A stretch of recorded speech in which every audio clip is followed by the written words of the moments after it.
Details చూస్తే Adilabad municipal సర్వతోముఖాభివృద్ధికి తన శక్తి వంచన లేకుండా కృషి చేస్తానని మున్సిపల్ చైర్పర్సన్ బండారి అనుష సతీష్ అన్నారు. శనివారం ఆమె పట్టణంలో మున్సిపల్ కార్యాలయంలోని తన ఛాంబర్లో బాధ్యతలు స్వీకరించారు. శాస్త్రోక్త పూజల అనంతరం తన సీట్లో ఆసీనులయ్యారు. సర్వమత ప్రార్థనలతో ఆశీర్వచనాలు అందించారు. ఆదిలాబాద్ కాంగ్రెస్ పార్టీ అసెంబ్లీ ఇన్ఛార్జితో పాటు పలువురు కాంగ్రెస్ నేతలు, కౌన్సిలర్లు ఆమెకు అభినందనలు తెలిపారు. తనకు పదవి దక్కేలా కృషి చేసిన కంది శ్రీనివాసరెడ్డితో పాటుగా ప్రతి ఒక్కరికి అనుష కృతజ్ఞతలు తెలిపారు. 49వ వార్డులో పర్యటించి ప్రజల సమస్యలు తెలుసుకుని పరిష్కారానికి కృషి చేస్తానన్నారు. మున్సిపల్ అభివృద్ధి తన ప్రధాన బాధ్యత అన్నారు. లక్ష్యమని కూడా తెలిపారు. నూతన మున్సిపల్ చైర్పర్సన్కు అన్ని విషయాల్లో తగిన తోడ్పాటును అందిస్తూ ఆదిలాబాద్ను క్లీన్ అండ్ గ్రీన్గా తీర్చిదిద్దుతామని, అభివృద్ధి చేస్తామని కంది శ్రీనివాసరెడ్డి అన్నారు.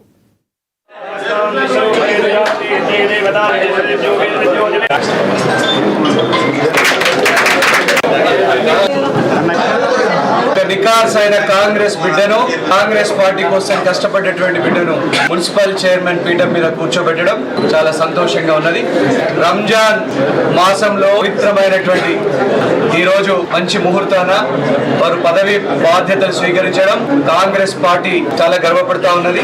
ఈ రోజు ఆదిలాబాద్ సమగ్ర అభివృద్ధి కోసం ఎవరైతే కాంగ్రెస్ పార్టీ నమ్ముకుంటారో, కంది శ్రీనివాసరెడ్డి నన్ను నమ్ముకున్నారో వాళ్ళకి న్యాయం చేకూర్చడం నాకు చాలా గర్వంగా ఉంది. కాంగ్రెస్ పార్టీ నమ్ముకున్నటువంటి కార్యకర్తల్ని తప్పకుండా ఆదుకుంటది. అందరికి కూడా దానికి ప్రత్యక్ష నిదర్శనం బండారి అనుష గారు, సతీష్ గారు. ఆదిలాబాద్ ఒక క్లీన్ సిటీగా, గ్రీన్ సిటీగా, ఒక మంచి నగరంగా, మంచి ప్రణాళికతో అభివృద్ధి చేసేటువంటి బాధ్యతల్ని బండారి అనుష గారు, సతీష్ గారు బ్రహ్మాండంగా నిర్వహిస్తారని వారి అడ్మినిస్ట్రేటివ్ క్యాపబిలిటీ మీద, వారి పరిపాలన దక్షత మీద నాకు నమ్మకం ఉన్నది.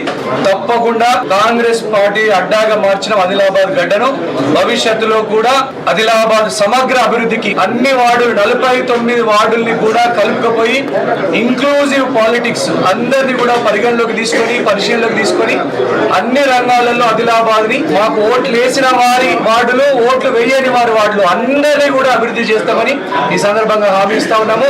ఎవరికి కూడా నిరాశ చెందాల్సిన పర్లేదు.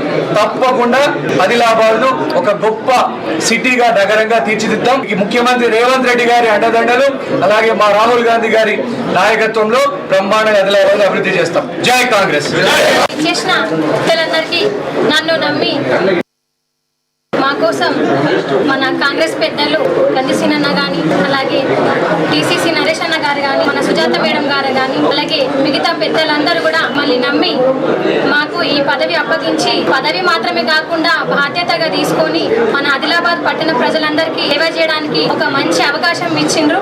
అలాగే కేవలం నా 45 వార్డు మాత్రమే కాకుండా మిగతా 49 వార్డులు కూడా నా వార్డులే కాబట్టి ప్రతి ఒక్క వార్డు యొక్క సమస్యని తెలుసుకొని సమస్య తీర్చే ప్రయత్నం చేస్తాను. అలాగే నా దాకా వచ్చిన సమస్య ఒకవేళ మీకు వీలు లేకున్నా మా కౌన్సిలర్స్ ఉన్నారు, వాళ్ళ ద్వారా కానీ తెలియజేసినా కూడా మీకు సమస్య తీర్చే ప్రయత్నం చేస్తాను. 24 గంటలు అందుబాటులో ఉంటాను. మాకు దీనికి సహకరించిన మా పెద్దలు, కాంగ్రెస్ పెద్దలు కానీ, అలాగే పిఆర్ఎస్ పెద్దలు కానీ, అలాగే మన ఎంఐఎం పెద్దలు కానీ, అలాగే మన ఇండిపెండెంట్ కౌన్సిలర్లు అందరు కానీ, నాతోటి ఎన్నికైన మా కౌన్సిలర్స్ అందరు కానీ ప్రత్యేక ధన్యవాదాలు. మా ఆయన పైన కానీ, నా పైన కానీ నమ్మకం ఉంచి ఈ బాధ్యతని అప్పగించిండ్రు. వాళ్ళ నమ్మకాన్ని కొమ్ము చేయకుండా ఈ బాధ్యతని అందరికీ ప్రతి ఒక్క సమస్యను తీర్చడానికి ప్రయత్నం చేస్తాను. డైలీ వార్డ్ విజిట్ ఉంటుంది. ప్రతి ఒక్క వార్డుని విజిట్ చేసి ఏ వార్డులో ఏ సమస్య ఉందో మరొకసారి మా ఆహ్వానాన్ని మన్నించి ఇక్కడికి విచ్చేసిన పెద్దలందరికీ నా యొక్క నమస్కారాలు.